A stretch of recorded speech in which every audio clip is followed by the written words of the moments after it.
In 2001, I made a choice to move to Seattle because I wanted to work at Microsoft. But I told my parents I already had a job when I moved, because at the time I was living in Africa. So I'm moving halfway across the globe, and I didn't want my parents to worry.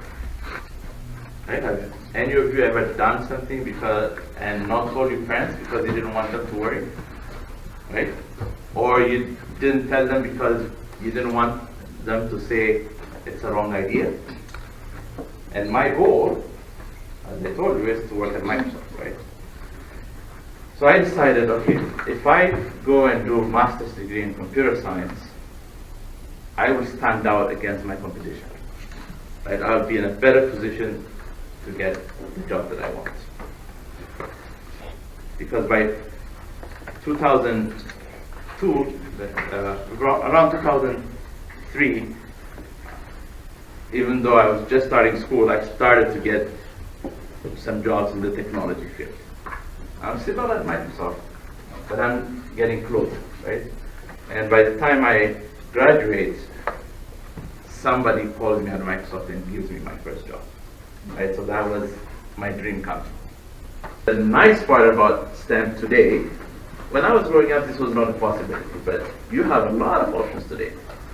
You don't have to have a PhD to get into STEM, right? Your education level can be from a 1 hour, 2 hour online course to a 2-year degree, 4-year degree, all the way to PhD, but you have all this range that you can go into to get into STEM.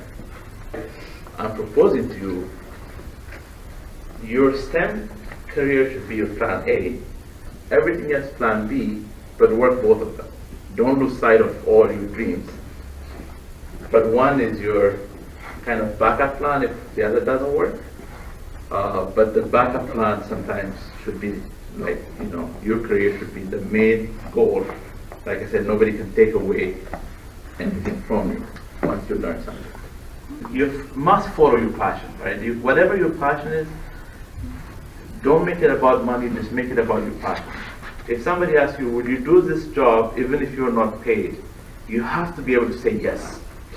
That's your passion, then you can follow it.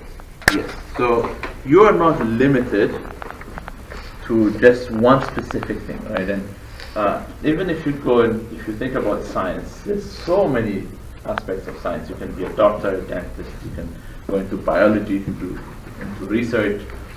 So everything you think about, in some way or form, you're already touching some part of STEM.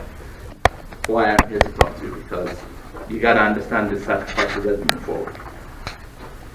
So now let's think about what options are, right? So you say sports, movies, and all of that. That's very nice to have, but that should not be just your only goal. So if you think about Samuel Jackson, he's a very famous movie star. I'm sure pretty much most of you know who he is. But he didn't start his career as a movie star. He was actually a social worker. And he was doing small gigs here and there until his acting career took off. So all of you could have a plan to achieve anything you want. Make sure you go after your dream. What I'm saying today is not to stop from dreaming, but actually when you dream, have plans and steps that you have to take to get to your dreams. Think about, in some way or form, you're already touching some part of STEM. And can you take that forward and not limit yourself? Like, give yourself possibilities. Like, make your possibilities wise. Dream big, really big. And then when you get somewhere, you'll say, yes, I achieved my goals.